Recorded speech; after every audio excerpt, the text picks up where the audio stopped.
All right, Michael. So, what makes a software solution enterprise class? It has to work with big companies. Close. Is it the trustworthiness of the vendor? That definitely is part of the equation. Okay. Is it how well the product is supported after the sale process is done? To be enterprise, I would say that's a must. Okay. Or do you think the solution's ability to scale with your growth and ambitions for the company as a property manager is really important as well? If it can't scale with you, it definitely is not enterprise.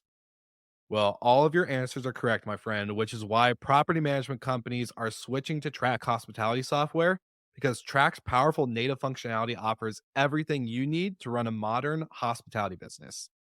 From booking engines to owner portals and trust accounting, Track's built in tools are designed to work beautifully together and scale with you. Best of all, Track's growing list of integrations makes it easy to plug into your tech stack for the ultimate flexibility. So, if you want to learn more, all of our Good Morning Hospitality listeners have a dedicated link in our show notes, and we're excited for you to check it out. Now, back to the episode. Welcome to Good Morning Hospitality, your one-stop shop for the latest news, noteworthy trends, and thought-provoking discussions across the industry. From hotels and short-term rentals to all things travel and hospitality, you'll find each episode equips you with the information that you need to start your week. Join us on Good Morning Hospitality every Monday, wherever you get your podcasts.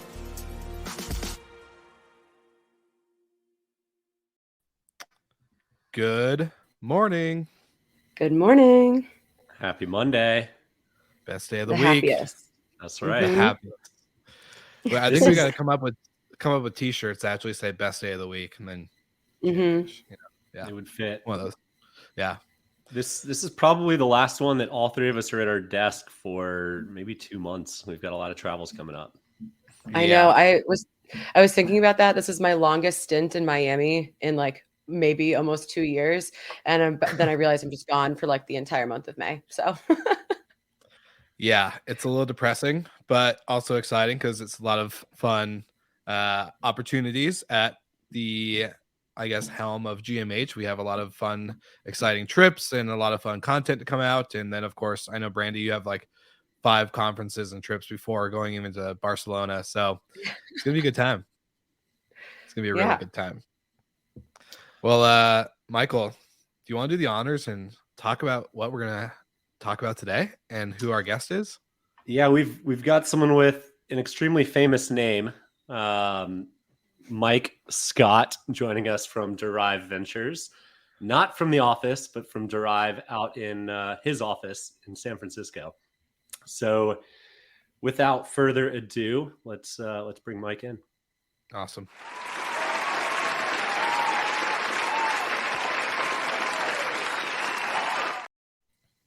Hey, Mike. Hey guys, good to see you. I think I've told you this before, but my middle name is Scott, so we've got 2 Michael Scotts on this. There you go. I love that. Like the world needs another Michael. I think we all know like 10 Michaels in the short-term rental industry. So it gets a little confusing. Not gonna lie.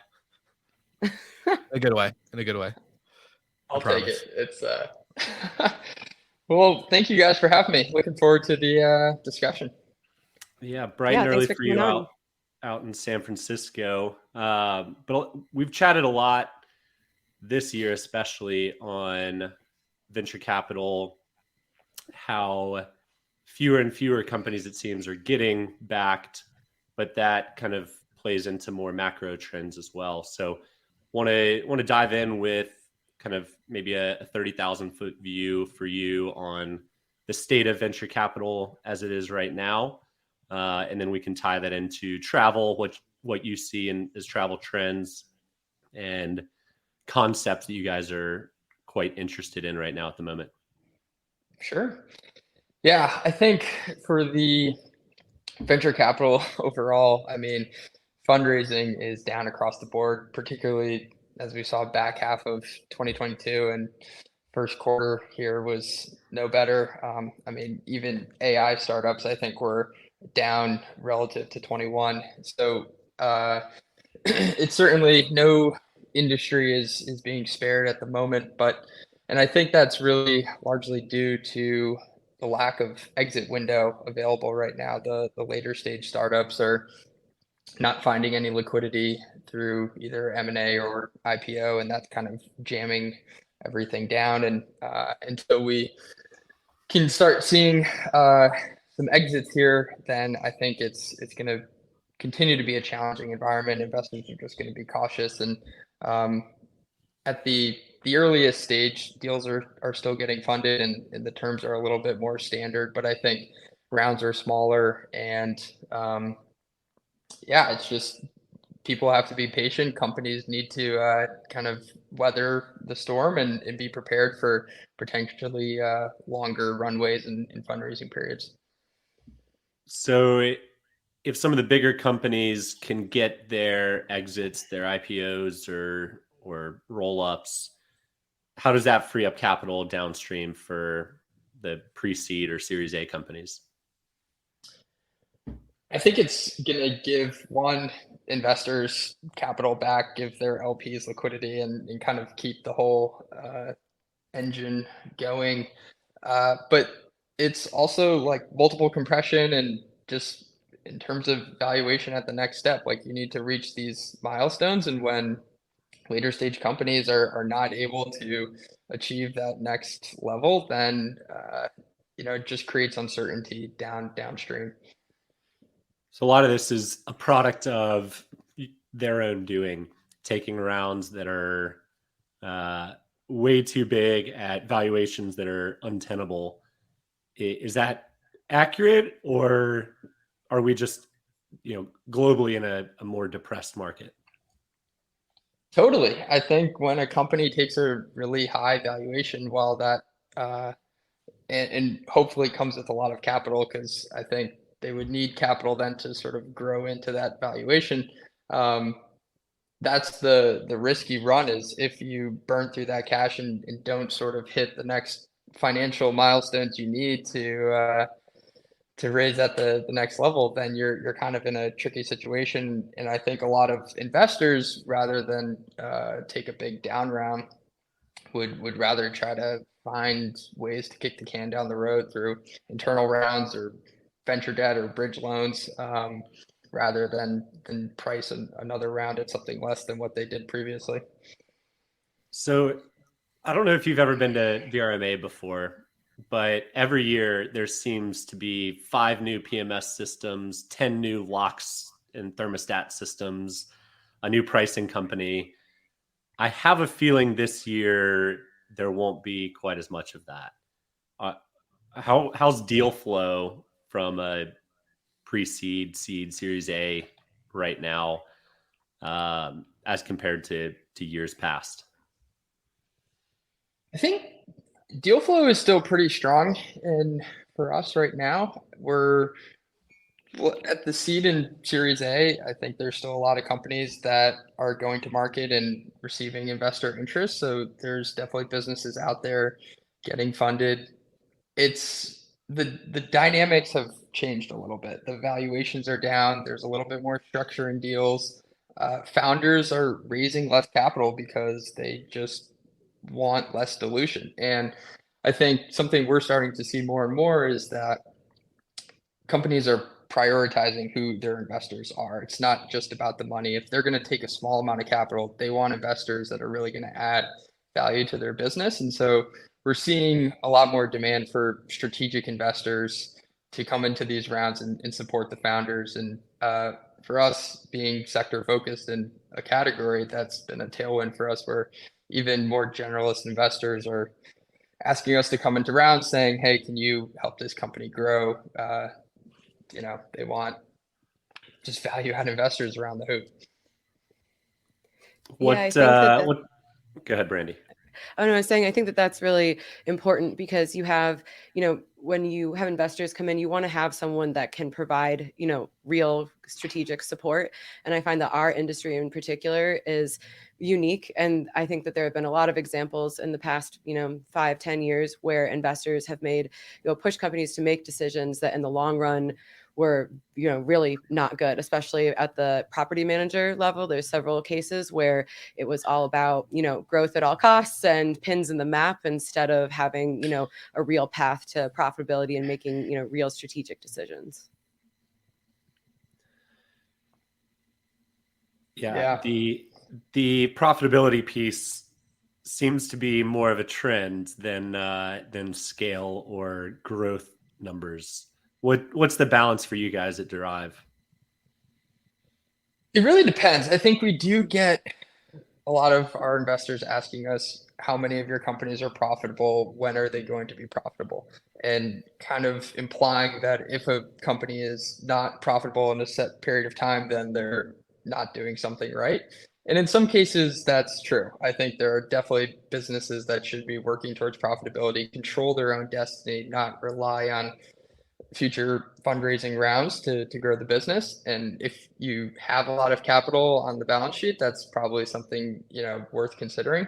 But it really depends on what the growth trajectory of the business is. If you have an opportunity to grow your business 300% year over year, and it's going to cost, a certain amount of cash to do it, and, maybe you need to staff up or have a cost base that can support that larger 300% growth business, well, then it probably makes sense to reinvest and go for growth versus profitability. Why cut yourself back when you have that opportunity to go there? And so, but it depends. Not every business is growing at double, triple, year over year. And so you got to kind of look again to the earlier point, like where are you going to be when you run out of cash, and what valuation are you likely going to get in today's market? You can't assume the giant multiples that maybe you were getting in 21. It's a different environment, and so you kind of have to run the numbers there to see if it's worth high growth or extending the runway. How long is this cycle in your expert prediction? Well, there's some interesting kind of macro trends going on right now that we've been tracking closely. And, inflation is the one that the Fed is focused on, and they're kind of guiding interest rate trajectory on that. And I think one big sort of underlying factor of inflation is this concept of excess savings. So we've been looking at how during the pandemic, a lot of US households built up enormous piles of excess savings. It was like over $2 trillion. And this is kind of an unprecedented COVID phenomenon. This didn't really exist prior. And for the last year and a half or so, that excess savings has been depleted rapidly. And I think it's under $1 trillion now. And a lot of economists and other experts tracking this show that it's going to be gone by the end of 23. And so something is going to have to give here, where either spending is going to have to pull back, or inflation is going to need to let up. Something is going to need to change for consumers to get back to a more positive savings rate. And I don't think the Fed is going to be forward-looking enough to pull back interest rates or, try to do something before they see the spending pull back. And so it does seem like we're heading towards a scenario where budgets are going to have to be a little bit tighter, and people are going to have to be more cost conscious with their spending. And that will probably then push inflation down and the Fed to like maybe reconsider their interest rate trajectory. Because and I think how that plays into travel specifically, I mean, travel's been a net beneficiary of a lot of this spend. And so it is a little concerning to see, the hotel RevPARs are still at historical highs, and travel demand is very strong. What is this going to mean later this year, or early 24, when that excess pile of cash is gone? So we're watching that one carefully and seeing what happens. Yeah, I think during COVID, people learned that travel went from kind of a luxury item or discretionary budget item to almost mandatory, it seemed. But I think as savings run out, we'll see how mandatory of a line item that will continue on to be. What is one of your most exciting portcos you guys have right now? What's kind of cutting edge, something that nobody else is doing? Yeah, well, one that we has recently, been in market and doing really well selling is a company, Sensible Weather. They are a weather guarantee or insurance product, and they'll insure anything from a vacation to a round of golf to any type of leisure activity in theory. And these guys are smart guys and have created a really interesting business model that I think will, be an exciting one for both businesses to create another revenue stream for, but then also offer a confidence and sense of security for the consumer to book a trip and not have to worry about the weather ruining it for them. If a weatherman can't get it right, how do they? Just massive amounts of data. They look at historical data. It's like the weatherman predicting yesterday's weather, and they can aggregate tons and tons of data through algorithms and kind of predict the trends going forward. It's sort of like, in a way, like a Vegas casino. The more volume that they're taking in through the attach rates, in any insurance business, you need the volume, and then the probabilities are kind of in favor of the house, and they should make money over the long term. Yeah, we're actually looking into partnering with them potentially. It's real. I mean, we're in South Florida and New Orleans, and so like big hurricane markets. And we always tried to like these creative ways of getting people like future stay credits or things like that. But then having this option is really, really interesting. And so one of the things that we've talked about on the show before is that it's a little concerning if there is, a real lull in funding, that this is going to, maybe like erase or depress an entire generation of the technology in our industry. And I feel like the short-term rental, vacation rental space really has been ramping up in the last couple of years, and we all benefit from that. So I guess from your perspective, do you think that we don't need to be too alarmed because you're still seeing, these smaller seed and Series A rounds, or I guess what's your take on that? Just in terms of short-term rental funding, I think there's an interesting dynamic right now, and I think a lot of institutional capital are kind of jumping in on this and seeing some trends with more residential properties today. So mortgage rates at all-time high. Consumers have been demanding these homes, but they're becoming increasingly less affordable. And I think it is creating an opportunity for some more institutional buyers to come in and just be more competitive in the buying process for single family homes in particular. And so I think there's an interesting one. I mean, we saw CASA just raised money for a large propco, and I think the whole dynamic of an opco propco is going to be an interesting dynamic to watch play out. I know you guys have talked about this on the pod before of, how does this category evolve to mirror perhaps the hotel industry, where you have institutional owners and fragmented operators, and then when do the brands finally start to pop up?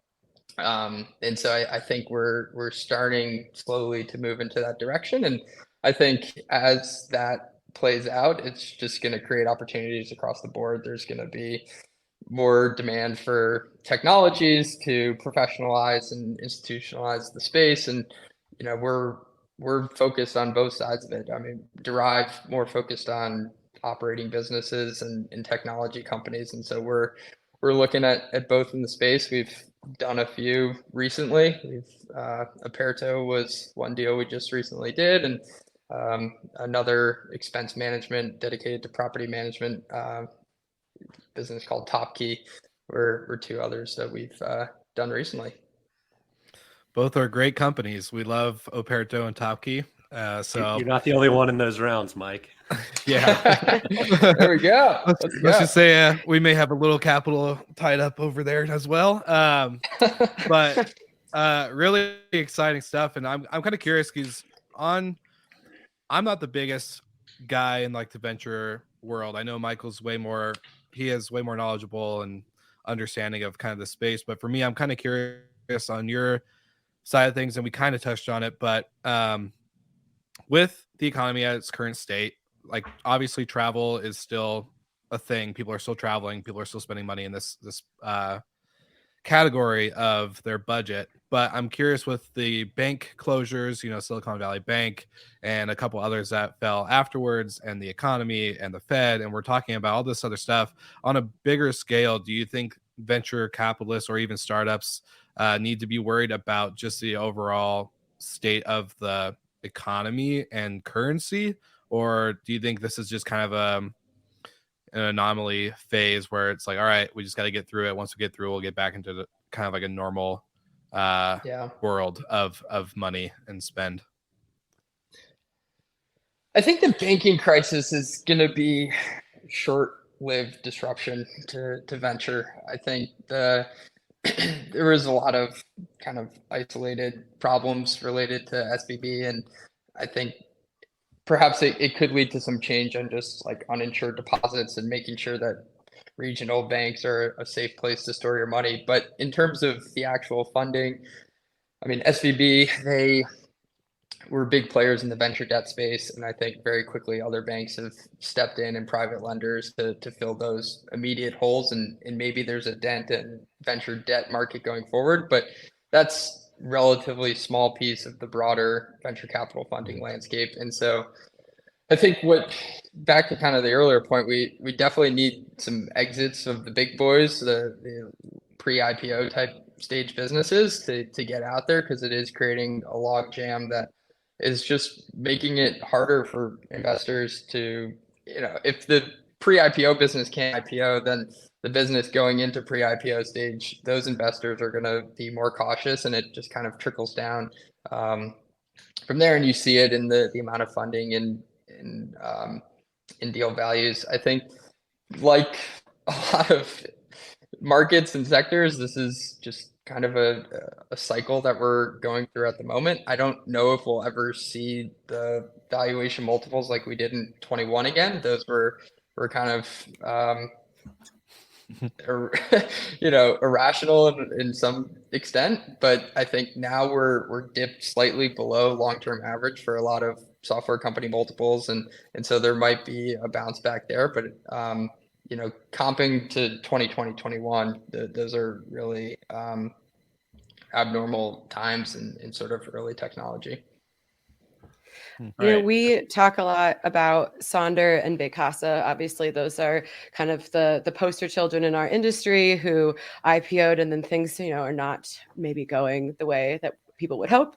Do you think that, we've talked about, especially, as an urban operator, we get asked all the time, Sonder is obviously the biggest, case study comp. And so do you think that it's realistic that their performance right now is going to impact us down the line as we try to go down, raise more money or maybe IPO? Or do you think that the community will be able to see like those are, separate companies, and that, there's still winners in our space? I think a lot of businesses right now have been able to learn from some of the mistakes that those businesses have made and are retooling their businesses accordingly. And so I do think that investors are able to kind of look past some of those. And I mean, of course, it would be better if those businesses were thriving, but at the same time, I think a lot of people have learned from those mistakes and are making changes and building better businesses that are more attractive to investors. Sometimes it's better to know what not to do than what to do. Exactly. So, yeah. All right, Mike, I got 4 quick questions for you and then 1 longer question. Okay. So, short form, please. Are there going to be more down rounds in 2023 than the past 2 years combined? Yes or no? No. Are there going to be more businesses closing this year than the past year? Probably. Do you just want one word answers? Is that good? Yeah. Okay. We can circle back if you want to fill in anything. But Okay. will M&A increase the latter half of this year? Yes. Will there be any big time IPOs this year? Yeah, probably. A couple. Besides Oyo's that's slashed massively. Yeah, I was just gonna say, except for Oyo, right? Yeah, but that's down like 75% from their last round, last valuation. All right, and then the longer form question, Mike. Okay. If you were to start a travel tech industry today that's not a venture company, what would you do? Travel tech company that does not raise any venture capital money? Well, it's not a venture capital shop. Obviously. Oh. Well, I think right now, starting a company, there has to be some component of AI. Maybe it's not an AI business pure play. Maybe you're not building your own language model or something like that. But I think every business going forward will need to have some sort of AI technology incorporated into their business. And so there's definitely an element of that going forward that I would focus on. And I think the use cases are just so vast that even the simplest businesses will probably need to leverage AI in some sort of way. So I would prioritize that technology in my entrepreneurial ventures. Hotels, vacation rentals, travel based in general. I think search is probably an interesting category. It's been one that a lot of entrepreneurs have focused on in the past, and a lot of capital has gone towards. But besides the Googles and a lot of OTAs of the world, there's a lot of personalized trip planning and travel that has yet to really emerge. And I think AI could be a really interesting tool to enable a brand and a stickier product in that particular category. Cool. Well, before we wrap up, I have a AirDNA stat of the week. One of my personal favorites because it has to do with skiing. There has been a truly epic record snowfall this year out west. If anyone's been skiing out there, you know that for sure. So several ski destinations, including Mammoth Lakes, which is Mammoth Mountain, Sawtooth Mountain, and Park City, Utah, have seen outrageous demand. April demand is pacing more than 30% higher than this time last year and over 70% higher at Mammoth Lakes. There's been so much snow that the season is currently expected to stay open until July. So that is extending that market even longer, which is amazing. I'm considering maybe taking another ski trip out there myself. I've never seen snow like that in my life. So July ski trip. I know. Listen, I mean, I have to fly regardless. I'm in Miami, So if you would like to get your own fun stat of the week, you can find the link in our show notes. And thanks again to AirDNA for being a wonderful sponsor. Totally agree. Mike, you going to go on a ski trip in July? I would love to. That sounds awesome. Skiing in a t-shirt. You still have a place in Colorado? I do. Yeah. Colorado. Although I heard Tahoe is open till July. So that might be a closer trip for me out here in the Bay. Nice. Well, any parting thoughts? Yeah. No, thank you guys for with some knowledge. Sorry, didn't mean to cut you off. No, I was just going to say thank you. Thank you guys for having me. This was awesome, and hope to do it again sometime soon. Great, of course. Yeah, thanks, Mike. And for all of you live viewers, thank you so much for tuning in. If you have questions, feel free to submit them, and we'll share them with Mike after, and maybe do a follow-up Q&A with him. And for anyone listening to the podcast, thank you so much. Make sure you like and subscribe, and we'll see you all again next week.